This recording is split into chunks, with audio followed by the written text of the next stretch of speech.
Welcome back, everybody, to We Know Texas Vino. This is Will, your host. I'm actually in a very beautiful and I want to say quaint place. Is that a good word to say, quaint? That's a great word. Okay, quaint. Big word for the day is quaint. We're at Barelle Winery. Is that correct? Barelle Winery? Yes, Barelle Vineyards. Yes. Barelle Vineyards, right. Okay. And I'm actually here with Brandon Owens. So thank you for having me on the show today, or thank you for being on my show today. Yeah, thank you for coming in. That's I know it's a bit of a travel to get down here. It's great to have you out in the hill country and on the wine trail. Yeah, you Welcome. know, it's always fascinating to come out here because I get to meet new people every time. And when you meet new people, when it comes to wine, you're making new friends.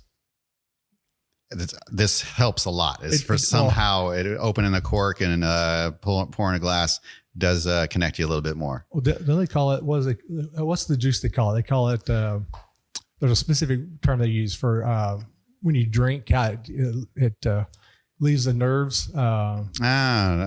Vino Veritas.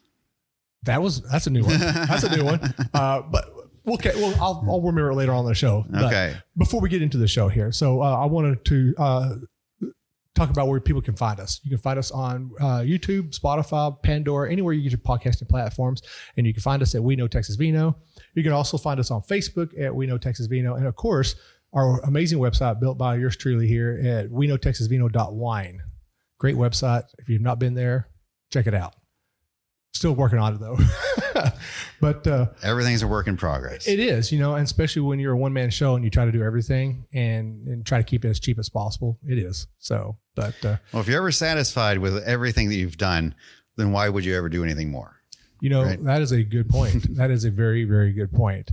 So, well, Brandon, I want to know, what did you do before this whole world of wine got introduced to you?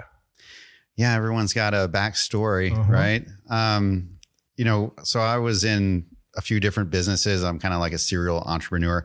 So I was trying different things out. You know, I was working in Apple doing video games. Got out of that, started like a little boat sharing platform online, and, you know, bought a bunch of boats and put them on different lakes around Texas, and people could share them. So that online kind of community. Wow. And then that kind of shut down. And then I decided to go back into tech and went out to California, Northern California, and of course the Bay Area, with all the tech people out there, and tried a couple startups.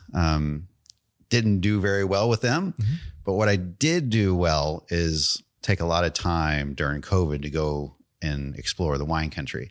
So that was kind of my California experience for 2 or 3 years, not making any money, just enjoying really the wine country and the scene and the people and the just gorgeous bottles out there.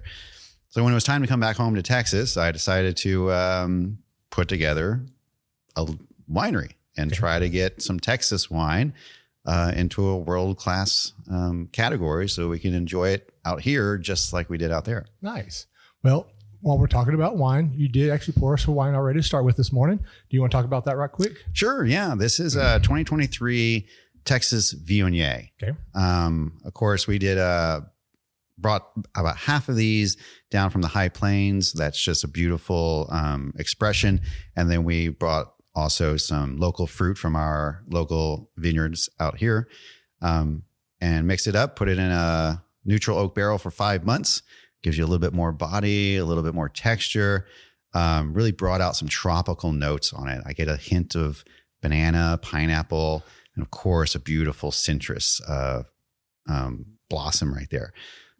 This is great to pair with, my favorites are French cheeses and bread, like think about baguette. But the favorite pairing is with a sunset. So this is the porch pounder, where you can just go out on the rocking chair and sip that and savor it, close your eyes, and really kind of bring in some Texas. Well, it's funny is when you said, just as I smelled it, I was like, I smell banana. And then you immediately said banana right after that. So I've never, that's probably one of the smells I have yet to experience in a wine glass or in a glass of wine.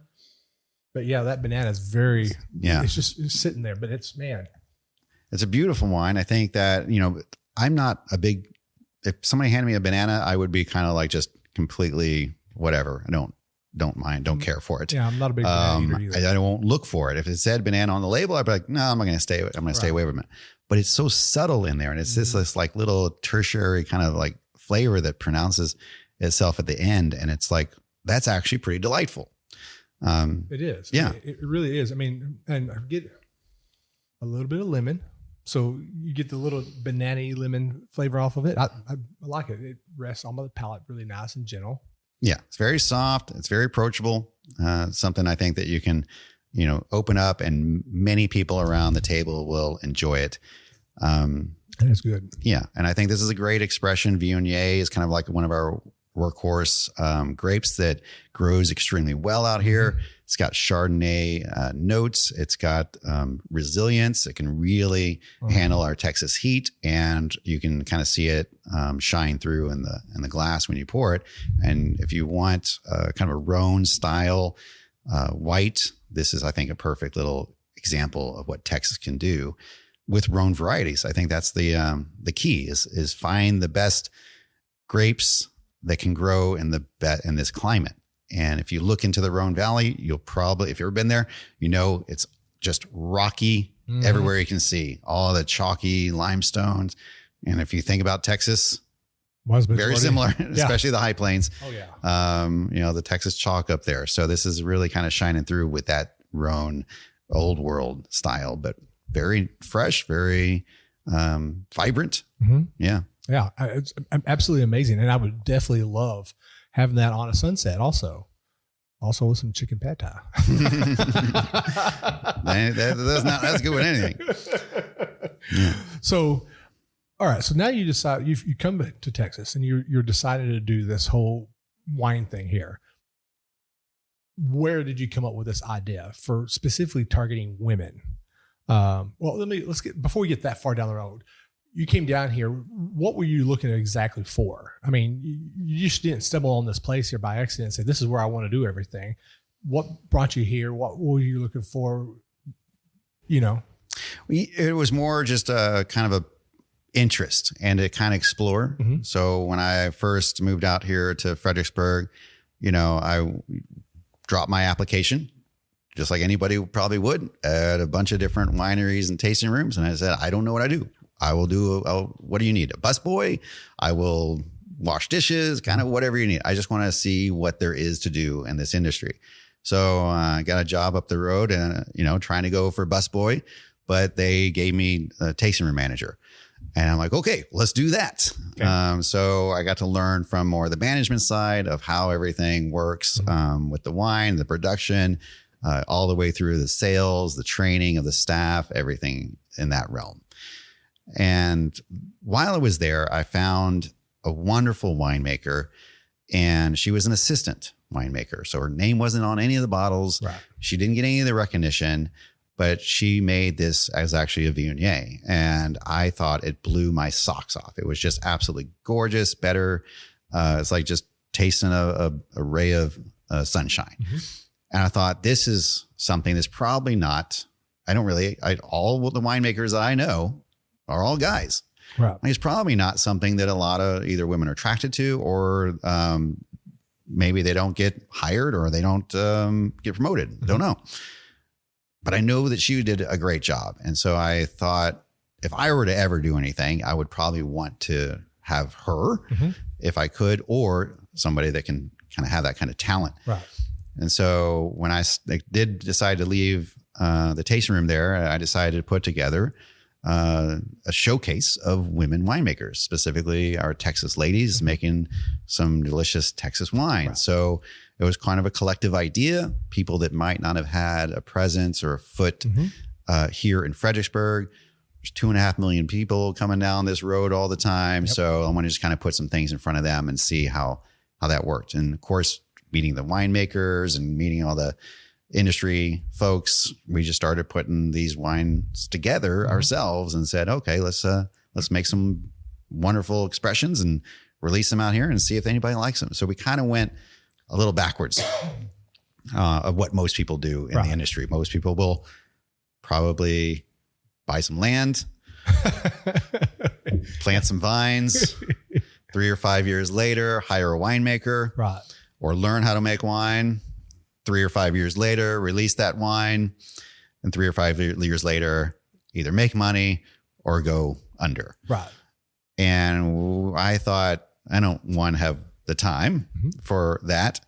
And I definitely don't have the patience. Right. So decided to go from the other side. Let's find some winemakers. Let's get some great wines together. Let's put the tasting room together and just start selling it. And then we'll go plant some vines, and then we'll go make a production facility, and then we'll go have all the things that come after that. You know, and that's fascinating that you do that, because, you know, so I want to say it like this. So you're more of a wine bar, not a wine tasting room, because you have different wines from different people. Yes, we are. I mean, I'm trying to make, I don't want to classify you as a wine bar, because a wine bar is completely different than what a tasting room is. You're in a tasting room, but because you have different wines from different areas, you know where I'm trying to go at this, right? I'm trying to make sure, because I'm trying not to classify it as a wine bar.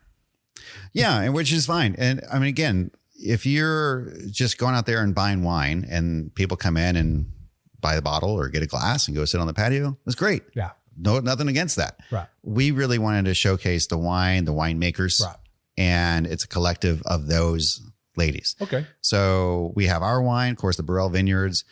We showcase, like, for instance, we partnered up with the One Stone Project. It's not our wine. It's a Pinot Noir rosé from California. Okay. But she created this incredible project out there called One Stone, and it does so great for women in the wine industry. They want to support her in that cause. So it is an excellent wine. It's not one of our Texas ladies. It's not one of our wines that we would make or consider. But we showcase it because we wanted to elevate and support that cause. So the One Stone Project, if you don't know already, is kind of refers to the saying, if a woman is going to move a mountain, she's got to start with one stone. So it's like a way of getting more women into the winemaking industry by setting up scholarship programs, networking, just industry mentorship. Right. So it's a good little project. It is not our wine. So we can present that as a part of our goal and our mission. Now, that will not forever be the case, but we have the ability. So why not do it? Right. Right. Now, if we just came out here and we said, okay, we have Barelle Vineyards Viognier, and now we have a Barelle Vineyards Albarino and this beautiful Cabernet, and we have a rosé. Yeah, that's what 800 other wineries are doing. And on a wine trail where we have 100, permitted wineries up and down this road, it's not going to stand out. It's not going to be, it's going to be great wine. It's going to be wonderful, right. But I don't know if people are going to have any reason to come here versus another winery just 2 blocks away or 3 miles away. So what is the reason? We're not, we're not going to, do gimmicks. We're not going to have, crazy, parties or crazy, I don't know what gimmicks are people play, but we're not going to do that because I'm not interested in it. Right. Well, people will do anything to get people into the door. Yes. But there's anything to do to get people in the door, and I'll do some things to get people in the door, and then I'm going to keep it classy. Just this place is classy. I like this. I like also the fact of it is that, you are showcasing women in wine. In fact, I just recently did a couple episodes up in North Texas, because the women in our wine industry don't get as much recognition as the men, like you're talking about, So yeah, up and down this road right here at 290 in Fredericksburg, you have to do something that will bring in the right people, because you don't want the wrong crowd in here. Is that? I never looked at it more of a consumer facing. I was actually just more of, what would someone might want to support? Okay. What can we put together that could stand a little bit apart? Okay. And is there that underrepresentation in the industry that we can elevate and showcase? Is that something we can do? Yeah. If that is, let's do that. Let's make a collective and have different women in this industry showcase what they can do out here, and let people come from wherever, part of the world that they want to, and see what these ladies can do. I just think they're very underrepresented, but they're also very talented. So it's just that little. It's that simple. Right.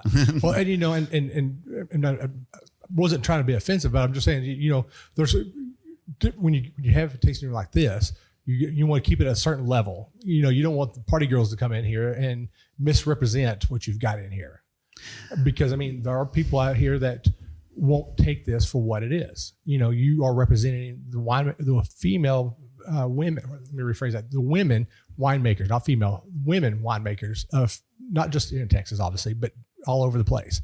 And they don't get the recognition, like you just said. They don't get a lot of the recognition. Let's take an example: the assistant winemaker that you were just talking about. She wasn't getting any kind of recognition. She's now probably getting that recognition now, correct? No. The lead winemaker still hasn't given up his job. Do you have wine from her here? No, we can't, because you know, she is only an assistant, so we can't carry that. Oh man. You know, but I think it's the consumer, however they come in, and for whatever reason, we want to showcase something to them in an elegant and beautiful way.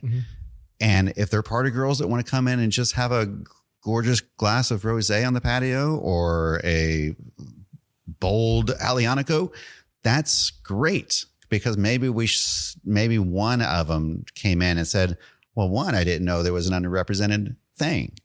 I had no idea. Two, this is great wine, and this is a beautiful place, and this is a great space to comfortably enjoy it in an unpretentious way. I think that's the idea of the Barelle Vineyards. It's a boutique introduction and a soft, unpretentious, comfortable way to experience it. There's plenty of wineries to go to and tasting rooms, plenty of glass and steel and stone out here with very little personality. Right. And the wine can either shine or the people can shine or the place can shine. Right. But we're trying to get all three, and we're trying to bring all of those together. And if a party girl comes in, we got a great party for you right here. It's great wine, part of your heart's content. If a seasoned professional comes in with 50 years of wine knowledge, sit down, let's have a conversation. We're going to talk about some beautiful wine. That's great. Either we can do both. We can do both. So I'm going to redact everything I just said because I mean, you know, I'm there's still a lot about this wine industry here in Texas that I still don't know and understand. And so sometimes when I try to wrap my mind around it, I'll wrap it too hard and too tight. You remember the old cartoon? I got my friend George here. I'm going to squeeze him and hug him and pet him and all that kind of stuff. Yeah. Sometimes that happens. And Mice and Men, the book. Yes. Right. Sometimes my mind wraps too tight around it and I go way off the left field. So I see what you're trying to do here. And you know what? Bring on the people that want to come here and drink it, because let's talk about the party girls. Okay. They come in here. You tell them, hey, these are wines made by women. And one of them, let's say 5 women. Okay. Maybe one of them, you inspire them by just saying, hey, this is a wine made by women in the industry. And that might spark something for them. They're like, oh, so women are actually making these wines too. It's not guys doing it. And that triggers something for them. And they may not do wine, but they may do something else that women are less represented in another industry somewhere. Yeah. And actually they might take another second to try and understand it. And if they don't, that's no problem. Right. We don't try to push and we don't try to convince. Yeah. But if they do, it doesn't take a lot. It's only why do you have this concept? Well, this is why. And it just takes a second for them to understand, oh, I get it. It's not a huge thing for women to be winemakers in this industry. Let me try it. Let me try something new that I might not have tried before. Right. If they come out here, which is great to come out here in the wine country, there's harvest season, there's live music, there's great food, there's amazing people, and there's a ton of amazing wine. Right. And if one person comes in a group, a big party bus out of 30 and comes to the side and says, this might have changed my life, like it does for so many people. Right. And that's great. That's the whole idea. If the other 29 people drink the wine and this is great, move on to the next spot. Okay. Great. Thanks for coming out. That was amazing that you tried it and Right. you didn't go to just the bar downtown and see a person press play on the computer. You came out here to the wine country where there's grapes and there's farmers Right. and there's these amazing winemakers and there's amazing people in this industry putting together these amazing places and experience. The whole ecosystem. You're supporting this local Texas ecosystem. You didn't just go to the grocery store and grab whatever $12 Right. bottle was on the shelf that you thought looked cute, that probably went to some other state, most likely some other country. This is where you spent your money. You decided to do that. If that might have just been an inch to change your life, just 1 millimeter towards a direction that you're going to use for the rest of your life. Yeah. Perfect. Yeah. Yes. You did the right thing. Oh yeah. 100%. So that brings up a good question for me. Why Texas for you? I mean, why did you choose of all the states in the union and even being in California, why did you choose to come into Texas and do wine in Texas? Why didn't you stay in California? I mean, they have a great industry of wine there. Texas is still very young in our wine industry still. In fact, actually, I've talked to some people and we feel that the Texas wine industry is still kind of very young. We're still kind of like where California was in the 80s in their winemaking. So why did you choose Texas? Why did you land your spot right here in Texas? Yeah, it's a great question. There is no shortage of amazing wine regions around the world. One, I'm a Texan, so that was easy. That's easy. Two, this is kind of where I came. When I went to college at UT and I grew and raised families in Austin and I went out to the hill country, this is where I came out. So all these are my people. These are the wineries that I was member at. Right. And it'd be a lot more fun than jumping into a really well-established region where you don't know anybody and there's 1,000 people and places, and it's just going to be an absolute ocean and sea that you could probably just get washed away and lost in. I also was actually a Californian that kind of convinced me. I was doing a vineyard tour at a winery in Napa, and the owner, which I've known a couple different ways, was giving me this personal tour. He had his farmhouse right there and he had his goats and it was just a beautiful scene. And I thought this would be something I would want to have one day for myself. And I said, when did you buy this property? And he goes, well, I bought it in the early 70s. And then I asked him how much he bought it for, and it was ridiculous. And I said, well, what do you think it's worth now? And he goes, ridiculously the other way, right? So to get that out there is not probably possible unless you've exited a software company and took the options. Right. But out here, it's doable. We can still do it. Not only can we make world-class wine, but it is approachable still. It's feasible. There's land for sale that's not going to, be a GDP of a small country. Right. You can put together a great team. You can have excellent staff. You can find world-class winemakers, and you can put that idea into motion here. So it was a meld of one, convenience. I already lived here. And two, this absolutely made sense. Now, looking into other wine regions around even the US, there's amazing wine regions not called California. And that could be done as well. But it didn't have the other component of, I already have the family. I already have my friends. It's all already here. All I have to do is just, spark it and ignite it and see if there's something that can grow. That's interesting. I mean, I love hearing stories like that because, you could have stayed in California, but, just because one, you're a native Texan and you had to come back home, but coming here and saying, we can do this here better. I mean, that's what I took what you just said. You come in here, we can do it better and make wines here better. And we have the people here that can make the industry better here. I think Texas has a great wine industry here. I know that we are still in the very cusp of a huge breakthrough in winemaking and grape growing. I think we can, just like we talked about the Viognier, we grow a great Viognier. We have good potential still sitting right there, and we haven't even come close to tapping all that yet. Absolutely. One of the, we're not winning awards and we're not putting our wine into competitions, but I think if they did, this Cabernet Sauvignon right here would probably win all the awards. It is gorgeous. Now, we only made one barrel of it.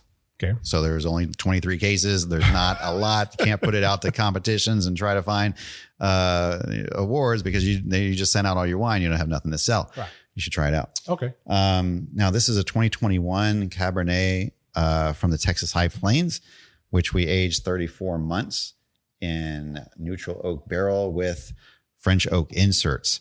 Another year in the bottle. This is got luscious, luxurious, stewed blackberries, little hints of spice, leather, tobacco. It's just what I think Texas expression of Cabernet can be. And putting that in your glass next to any cab made anywhere in the world, I guarantee if you had a blind taster, it's going to stand up to any one of them. And that is kind of the talent I'm trying to showcase. That is kind of the thing I think Texas can be. You were saying earlier, I think you said Texas is about, where Napa was in the 80s. And, they just had got the Judgment of Paris. They had just got all this huge investment from around the world to make these amazing wineries out there.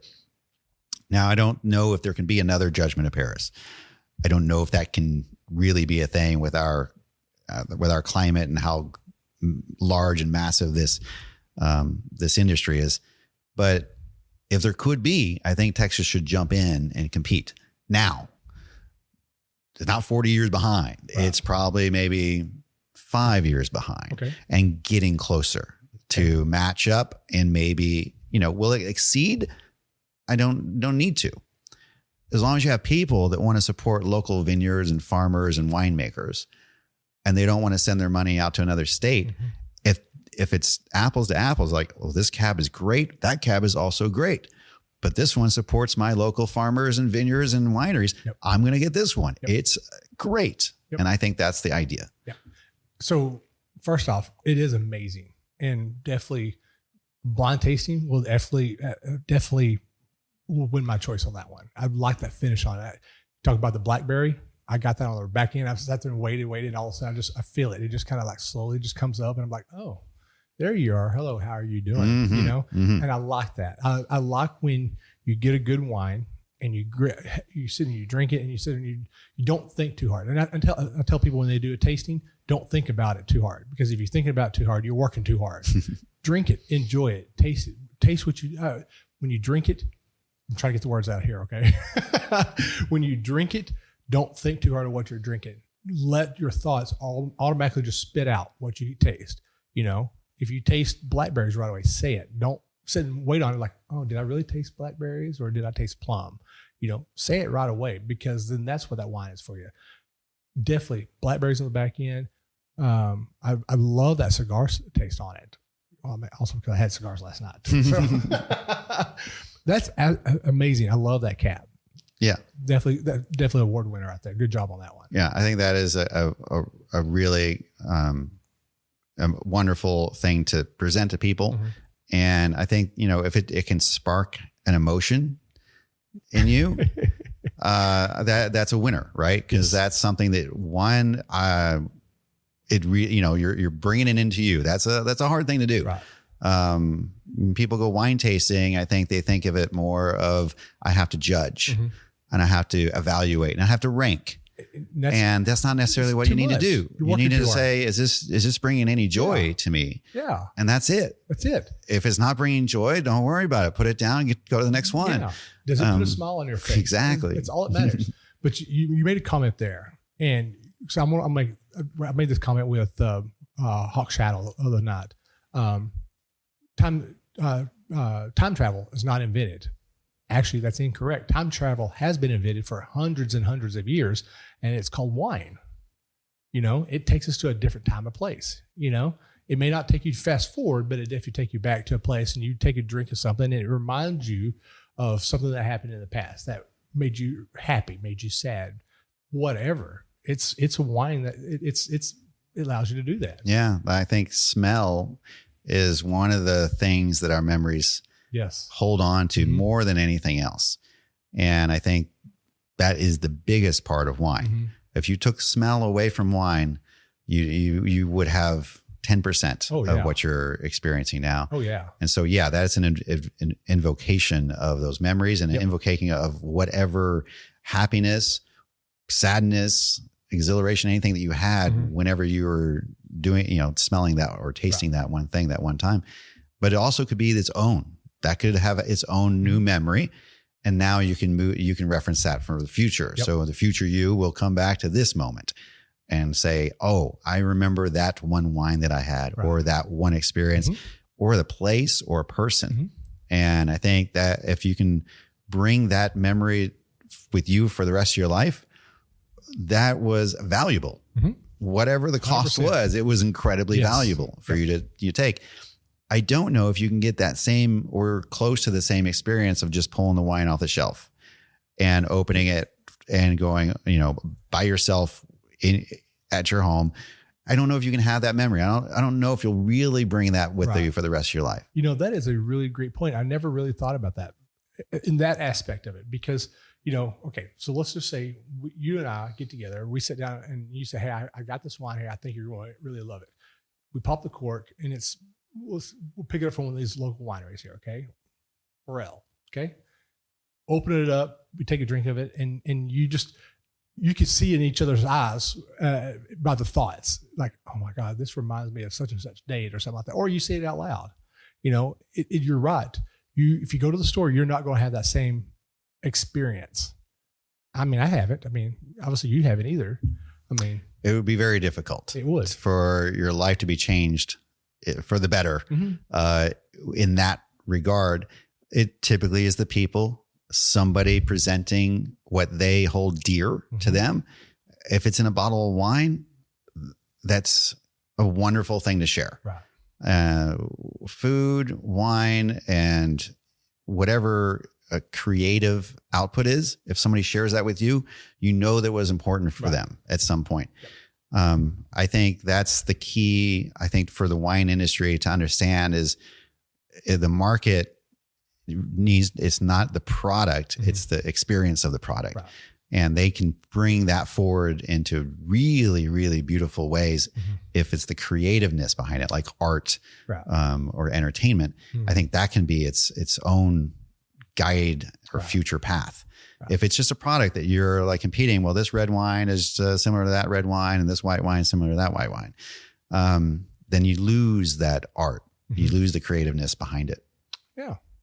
Well, I'll tell you what, we're going to reverse back in because we got way off topic here because we were talking about, you work coming here to Texas and you working in a tasting room as a manager and you notice a woman not getting recognized for her work. So first off, let's talk about the place we're in right now. How did you find this place? What made you decide this is where you want to open shop at? Well, yeah, it was actually, I drove by and I looked at it and I said, I've never seen, they had a bunch of signs, marketing signs and everything for a winery. And I was like, I've never seen a car in front of it. I've been here for a year and I've never seen a car. And so I stopped in and I said, okay, I got to figure out what's going on with this building. And I stopped in and looked through the window and it was empty. And I'm like, oh, why would they keep all their signs on the outside when there's just nothing going on inside? Right.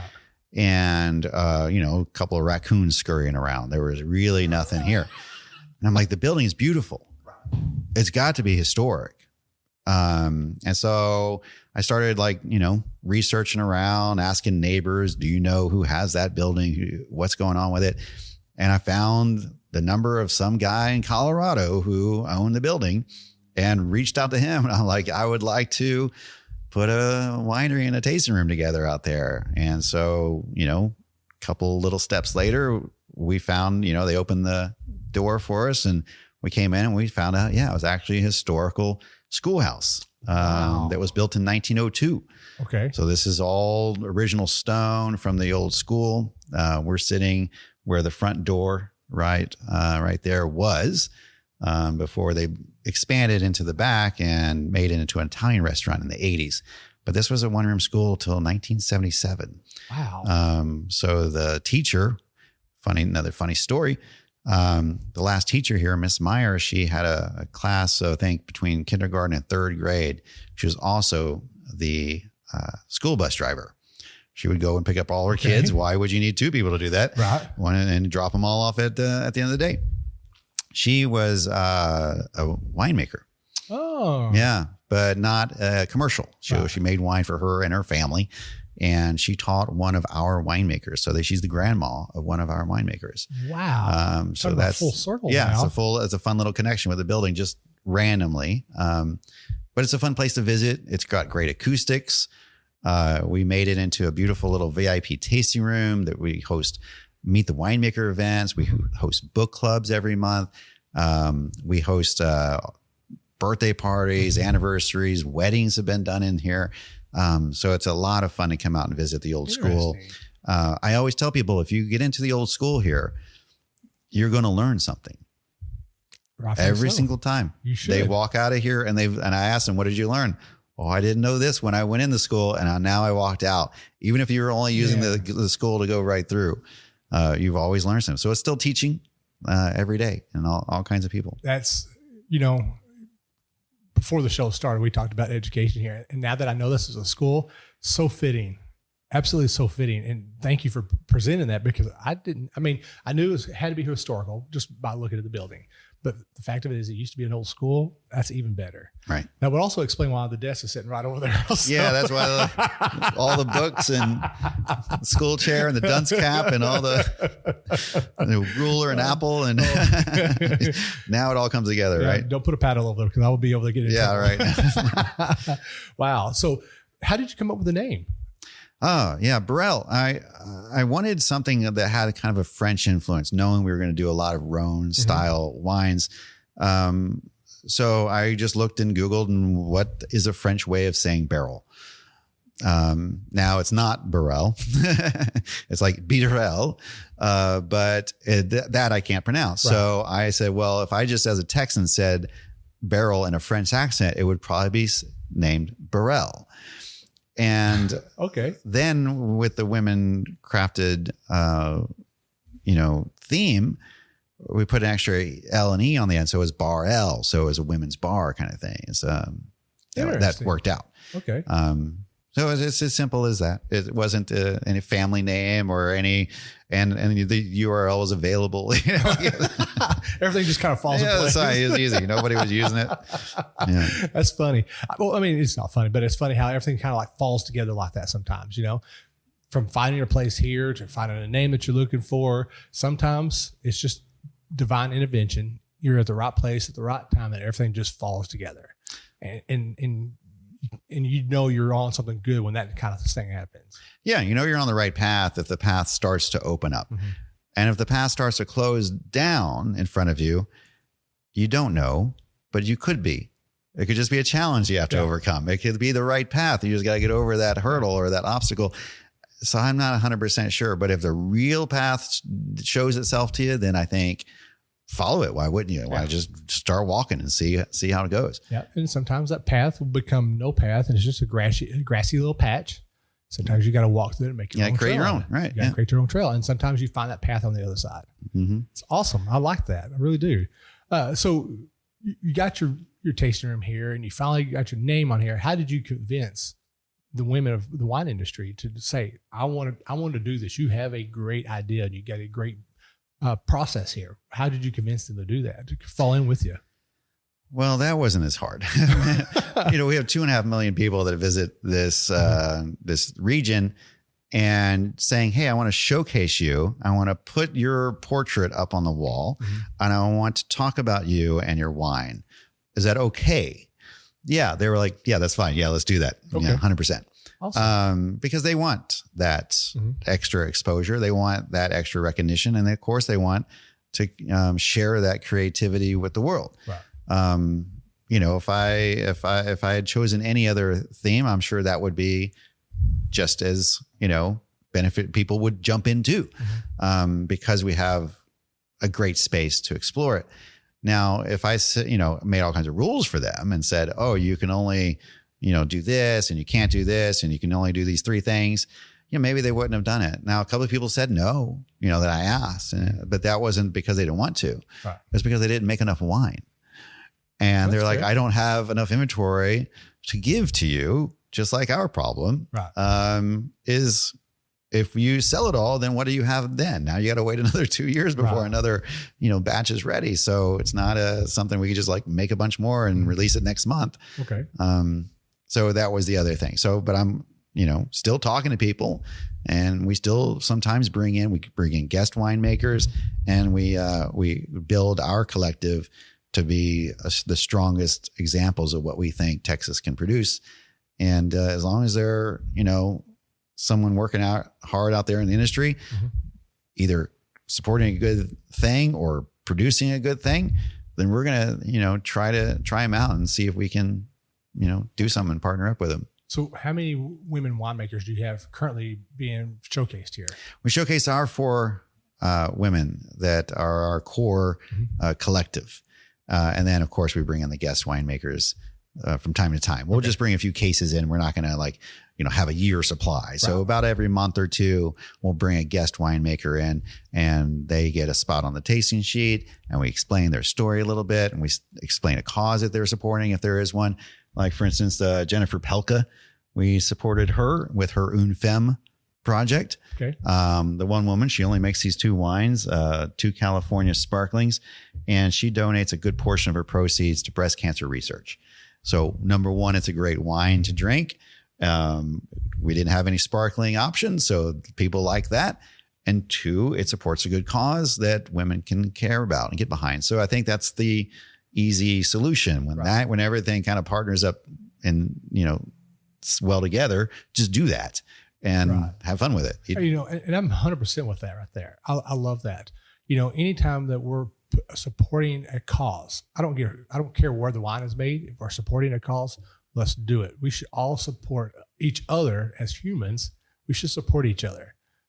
And I like that. In fact, actually, even the One Stone right here, you've got, does the same thing. It supports women winemakers. That's helping provide a scholarship and getting them into it, because again, we're in a men-driven society, and here I am being a man talking about this. Yeah, it's 2 guys. Let's make all these decisions about, no, it's, whatever. It's kind of funny. It is kind of funny. But we're going to talk to a lot of these ladies today. Yes. And so that's the great thing is, you're only talking to me because you're in my place. Yeah. Well, and and this is a fun thing to talk about. But the real hard workers are coming in later. Yes. We like to talk about the wine. We like to drink the wine. I like to sell the wine. Yes. But if they're making the wine, they're really doing the hard work. Yeah. They're the ones that are, forklifting 300-pound barrels running around the cellar, really working difficult. Yes. Late nights, harvesting the grapes. They're doing the real work, and we just get to enjoy the beautiful product that comes out of it. Mm-hmm. Yeah. Yeah. And, again, I did this sorry, let me spit this out. Okay. Let me rewind this. So a couple of weeks ago, I did some episodes in North Texas, the women in North Texas, and showcasing the women up there. And I got such a positive and huge feedback from that. I reached out to Amy out here and asked her if she would be interested in doing it down here as well. And when I was going through my Rolodex in my brain, of the women winemakers down here, there's a lot of women down here that are winemakers, and I didn't realize that until we started talking about it. And then even with talking to Amy Nimick, she's like, yeah, there's a ton of women down here that make wine, and we love to actually sit there and just get their voices out. And this is a platform for them to do that. And I'm always open to do that. And you're giving them a platform by putting their wine in here to allow other people to know, hey, there's a lot of really good winemakers out there that are women who want to get their wines out there too. Right. And then hopefully at some point, we don't have to talk about that anymore. Hopefully at some point it's all, we're just enjoying the wine, and there's all kinds of people making it. And because there's no underrepresentation, it's all kind of an equal representation. There's tons of people. They can do this amazing work, and they can create these amazing products for us to enjoy. It wouldn't matter who makes it. Right. Just like talking about where they're from. Doesn't matter. Yeah. You're from Canada? Great. Come down here and make some Texas wine. That's right. It doesn't matter, right? If you're making great Texas wine, that's what we're trying to talk about. If you're from Timbuktu and you're using Texas grapes, we don't care where you're from. You can come from Mars if you want to. Right. So, all right. Well, I'm going to kind of put you on the spot, but not put you on the spot. And actually, I'll go first on this one. Okay. So since I've been doing this podcast, I have met a lot of amazing women winemakers. All right. So first off, I want to give a shout out to some of the women in North Texas. Okay. First off. So I want to give a shout out to Lisa at Rancho Serrano, KK at Red River Wines, Christy over at Lonesome Vine, Presley for Blue Ostrich and RK, Casey over at Barker Cellars does such a great job up in the North Texas area. I can't put my finger on which one I like the best, because then they will call me up later on today after they hear this. You don't want that. I don't want to be shot in the foot on that one, but love all those ladies up there. They do such an amazing job. So on your end down here, and that's most of the women up there. There's still a lot more up there. I mean, but those are the last ones we just got through doing. So down here, and you don't even have to talk about the ladies here. Which ones are your favorite ones here in the Hill Country that maybe one you can't get them in here because of volume, or that they're already out here in the Hill Country? Like there's wonderful winemakers around. A few of my favorites. There's of course Janet at Portree over there. Yes. And there's Sarah Garrett at Serrano. There's, oh gosh, how many? You're going to put me on the spot because now I got to start thinking. Siboney makes amazing wines. Mm-hmm. What about Elisa over at Elisa Christopher, Elisa Jones? Yeah, she's wonderful. Her new like traditional method champagne style sparkling Texas wine. Watch out. She's gonna knock your socks off. Oh, I mean, in fact, actually her Trebbiano that she released last year, she brought it to me at Twiga in Denton. And kid you not, she handed it to me. She goes, "Here, this is one of our first bottles." I'm like, sweet. And I told my mom, do not open this bottle. Okay. Mm-hmm. So I set it in the ice chest, and no more did I turn my back than I hear the popping of the cork, and I turn around and someone's walking off with that bottle. It's valuable. You gotta keep your eye on your good stuff. Alana Martinez over at Longhorn Cellars. I mean, there's quite a few, and actually it was an impressive amount that I didn't know about when I first got here. Amy, of course, set me up with a lot of those introductions, and that was surprising. Yeah. Now, of course, there's 100 wineries, so that's what do we talk about? 5, 6. Yep. But I go to each one of them, and I'm always impressed, and always will continue to, try to spend my attention and time. Again, great wine is great wine. I'll go anywhere, but if I can support that, I will. Right. And I like to do it because one, it's $50 I want to spend on a great bottle of wine. I might as well do it from the people I know that can do amazing things. And I think they're doing amazing things. Yeah. Yeah. And that's, I don't know what else to say about the women that in the wine industry. I've met some amazing women, and their passion is just as great, if not greater in a lot of cases, more than the men. And sometimes sitting down and talking to them, and I just get fascinated listening to them and how they get talking about the art of winemaking. And then you turn around and listen to a guy saying the exact same thing, but no offense to the men, these women, obviously their passion is into that wine, and it's the art of the wine. And I don't know how even else to say this without bashing the guys. I think honestly, when I've drank a woman-made wine versus a male created wine, sometimes it's a lot softer. Have you ever noticed that? I think everyone's got their preference on their winemaking. One of my references in my brain is and this might not be true at all, but I heard it. So, and it resonated a little bit with me, is as a guy, I can pick out and distinguish probably about 256 colors on a color wheel. Okay. a woman can look at that same color wheel and pick out 10,000. And I think that is something's got to be there. There's they've got to have a little bit more nuance. There's got to have something. Doesn't matter what it is, but in the creation of something that we smell and that we taste, and it's all something that we're interpreting with our brains. You know, I might be only getting 256, whereas they're getting 10,000. And if that is the case, if that is true, or if there's any truth to that, then maybe something is a little different about the wine. But it doesn't have to be. It doesn't have to be at all. It could be exactly the same. Maybe it's just my brain interpreting it. But if it's exactly the same wine and 5% of the population is women and 95 is men, I might as well support the women and get them to be closer to the equal population. Why not? If it's the same wine. So it's not a huge thing that I like put all my brain cells to work towards, but it doesn't have to be because, you know, I don't need to drink 10,000 bottles of wine. I want to, but I don't need to. But one of the couple people you're going to talk to today is just absolutely fantastic. Benedict Ryan from Ryan Wines. And I just think she's so knowledgeable. Reserve about 3 hours on your next show for her. Okay. Remy is amazing.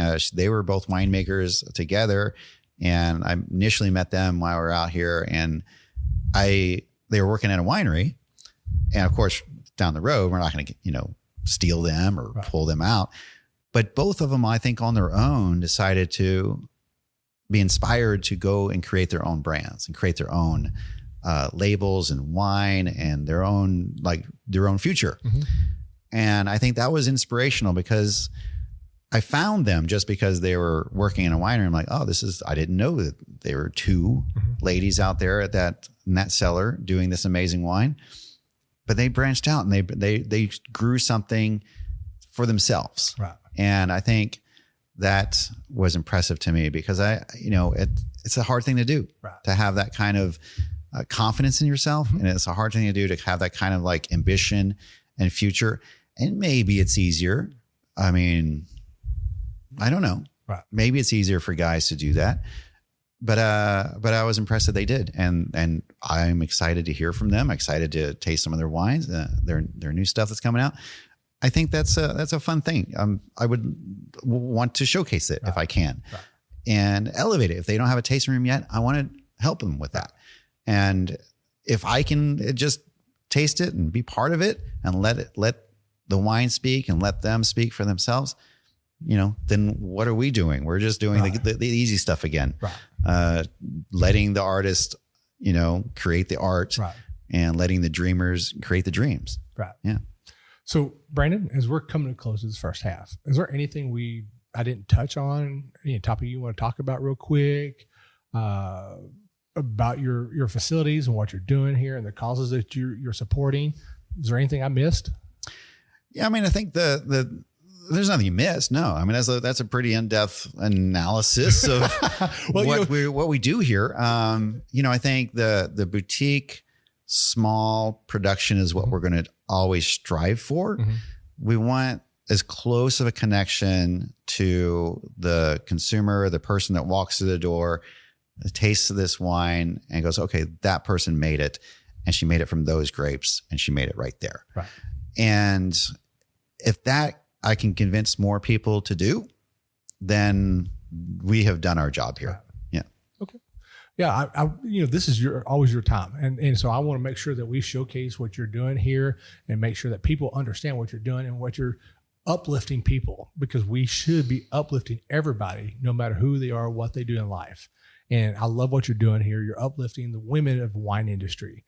And great job on that. Kudos of what you're doing here. It's awesome that you're doing this. No, thank you. So I want to make sure that your time is showcased. Yeah. So with all that being said, can you tell our listeners where they can find you, both online and physically? Yeah. Online presence, of course, is Barelle FBG. That's short for Fredericksburg.com, BarelleFBG.com.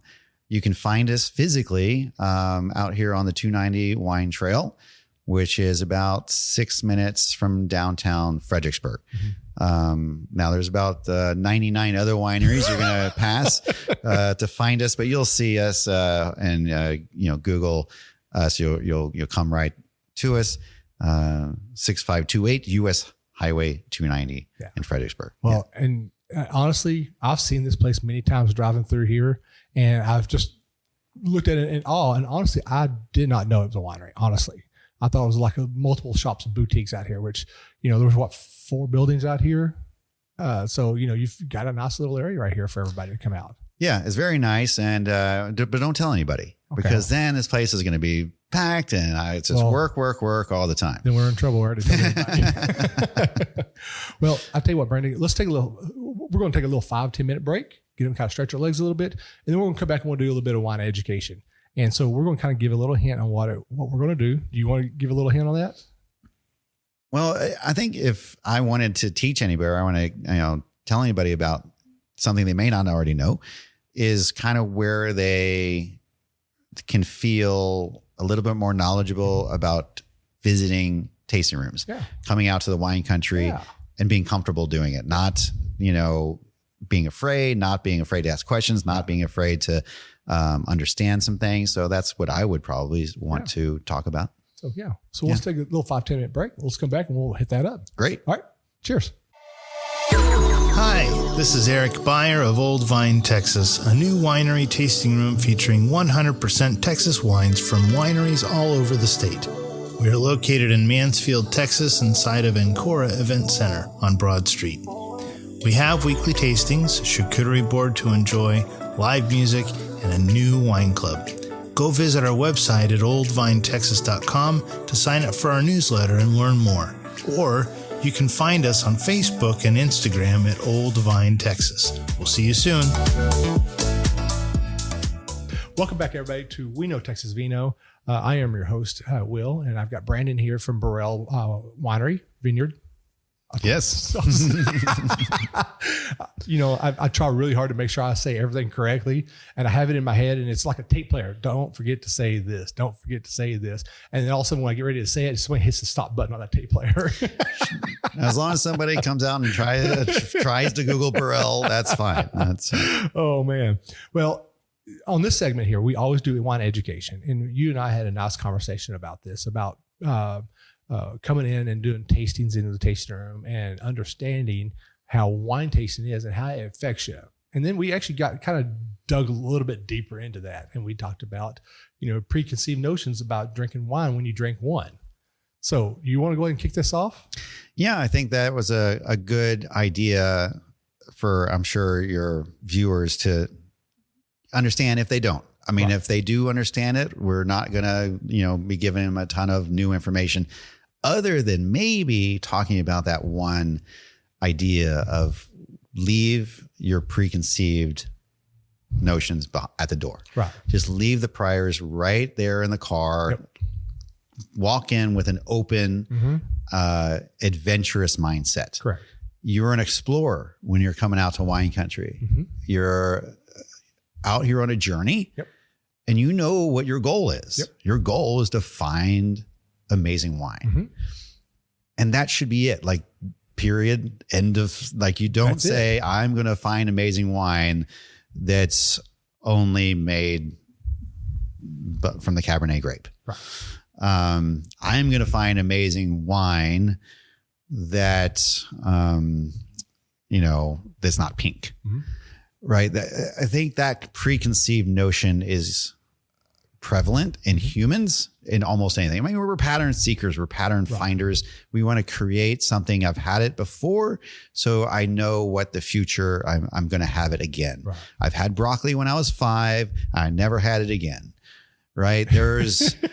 I eat broccoli. I hated broccoli as a kid, and I almost eat it with every meal. Yeah. And the wine that I'm drinking now is probably nothing like I drank when I was 22. Yep.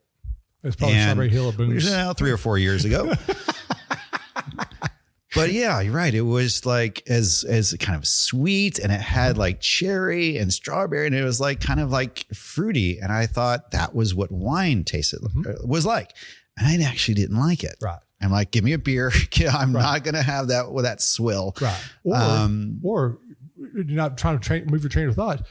People were given a wine, an actual wine, and they were given a big, bold Tuscany red or something like that. And it's super tannic on the back end, and they didn't enjoy that. Right. And there maybe wasn't the time or the place to enjoy it. Yeah. If you're having that big, bold, tannic red on a beach, you're not having We're not going to have a good time. Right? And that's all relative. But, I've had wonderful tannic reds on the beach. At sunset, with an amazing meal and a charcuterie board you've or already something. been drinking wine for a little bit and you understood it, And I, I gravitate towards it. Yeah. And that's another idea is I think when you're out here wine tasting, if I was going to teach anyone is to teach them that they don't have to come out here and be pretentious, nor do they have to come out here and expect pretension. Right. From the industry, from the servers, from the staff, or from their friends. If they can really come out with an exploration mindset, then anything can be possible. Right. And I think most people that come out here to the wine trail, or at least in my experience, if they come in and said, hey, I would love to do a tasting here, but I don't drink Pinot Noir, and I don't drink Merlot, and I don't drink Tempranillo, and I only drink this, then they're like, I feel sad for them because they're no longer exploring. They're only trying to find something that they already know, their comfort zone. And why you're out here. Right now, I still will help. I will still find that thing and we'll find the thing that they like. But I feel sad inside because they don't experience the things they could have experienced if they had the open mindset. Well, I had that same experience myself, and being honest, I'm always transparent about my wine journey. When I first drank a Tannat, for me, it was so earthy. It was like someone put a big thing of dirt in my mouth. So going forward, I thought all Tannats were going to be like that. And I didn't want to drink another Tannat until I came down here and drank one from Rustic Spur. And I fell in love with it because it was not that heavy dirt earth taste. And going forward from there, I learned from that method, that one time, that don't be closed-minded at wine, because you may taste one time and it may not have been what your palate wanted at that moment. Or it may not have been what you wanted to drink or whatever, but go try it somewhere else and experience it. Yeah. And you'll never drink the same wine twice. Yeah. You'll never drink the same wine twice. I will not drink the same wine if I open this bottle on the top, and I will not drink this. It won't be the same by the time I get to the bottom. The wine could change or you could change. Right. And the experience, the time, the mood, the people, there's so many factors in there that everything's going to have its own little play of what that experience is. I think in the wine industry, we take for granted a lot of things. One is a sophisticated palate, right, where we want to cater to that thing that we think is the right way of drinking wine or tasting wine or finding new wine. And we don't think about that journey that we were all on and where we were on it. One of my life-changing, experiences was on a party bus. It was an absolute great, ridiculous time. I was in my 20s. Okay. We came out to the wine country. I was just about to graduate college or something like that, celebrating. Let's go wine tasting. All the adults do it. We feel like adults. Let's go do it. Right. Rented a big party bus, loud music blaring, came out here to the wine country, just absolutely wrecked the idea of doing it, but had a great time. And honestly, that changed me because I was like, in the future, I'm going to come back and I'm going to try to learn really how to do it and really to understand the industry. And I want to understand the wine and understand how to wine taste, because we didn't do it right, I'm sure. Right. We just had a great time. Right. And I'm sure it was fine for us, but it probably wasn't fine for the couple next to us that were trying to learn and ask questions and find out information, where we kind of over, crowded them out. But next time, if you come out to the wine country, bring an open mind and bring a big empty box. And the reason you want to bring that big empty box is because you want to fill it. Mm-hmm. And it could be with wine. It could be with a nice cowboy hat. It could be with boots. It could be with anything. But the idea of wine tasting it can be selfish. Mm-hmm. You're looking for something that sparks that joy for you. But it can also be incredibly unselfish. It could be something you want to share. It could be something you want to bring home to present. I had this great experience at this place or this time, and I have a memory of it, but you don't. You weren't there. Right. And I want to share that with you. So that could be a fun journey to come out and get that memory to bring home with you, whether it be wine or anything else. If you're coming out to wine country, the idea is to taste. Right. The idea isn't to drink so much or to become intoxicated like I was when I was 22. The idea is to learn and meet people and learn about the farmers and the industry and the servers and the owners and the people out here that are creating these experiences and creating these products that you're going to cherish. Exactly. I think that's the idea of wine tasting. Right. Is supporting that local community, whether you're visiting another region anywhere in the world, you're supporting them, learning about their history and their traditions and their cultures, and they're obviously talented people. Right. And then hopefully bring a little souvenir back for you to take home that you can either have that memory later or you can enjoy with your friends back at home. The idea is to support. And I think a lot of people lose that on their journey. Remember, this is a tasting. We're tasting the wine. When you come out here to taste that wine, it's a reason it's only like a 1 ounce pour. Right. It's a 1 ounce pour so that you can judge it or understand it in a short amount of time. And you're going to get several more. And then you're going to go to different wineries and get several more after that. And you're going to keep going as far as you can or want to until you find all those little gems that you were out here looking for. But this little portion, it's not a lot. You don't have a lot of time. You don't have a lot of, information. You just kind of have a little introduction. Right. And if the wine server or steward or anybody is there to help you, that's your guide. That's what we are out here is we're guides. Bring our knowledge and bring that into your journey. If you, again, don't have the exploration mindset, you may not ask questions. And that makes me a little sad because I think if you ask questions, I don't care what the questions are, but you're asking questions that's sparking curiosity, and we're happy to guide. And that's the thing that we want to do. And that as a tasting room tenant, that's our job. We should be helping people and guiding them. If they have any kind of curiosity, we should be filling that curiosity with information and teach them how to actually how to drink wine, how to smell wine, how to experience it. Because sometimes some people don't know how to experience it yet. You and I can sit here and talk about it all day long, but it starts from smelling. It goes from tasting. It goes from looking. It goes from all that, put it together. And that's where that experience comes in. And then that's where we talked about earlier in the show about that it brings you back to a different time and place in your thoughts. Right. So that's your reason you're here is 100%. To explore and find these fun little gems to enjoy, but it's also an enjoyable experience. It doesn't have to be all serious and I have to know the pH levels of that and the alcohol content and I got to look at the legs and all. Like it doesn't have to be that. Yeah. But that curiosity is key. It has just to be, how do you pronounce that? Right. Why am I swirling that? What am I doing when I tip it over and look at it?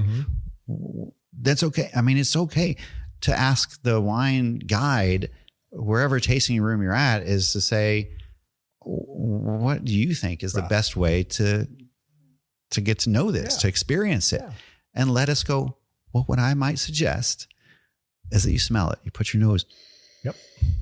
Oh, do you bring that candied pineapple out? Do you get a little bit of sage? Do you smell a little cashew? I'm not asking you or not telling you what you should smell. I'm asking, are you getting what I'm getting? Right. You may not get what I get. You might get completely different. Yeah. I smell spinach. Great. Yeah. Your brain is interpreting those flavors in a different way than mine will. Yeah. And of the 10,000 different things you could bring out of that, you might bring 3. Yeah. I might bring 20. Mm-hmm. She might bring 300. And it's the same experience for each of us, because 3 is amazing. Mm-hmm. And 30 is amazing, and 300 is amazing.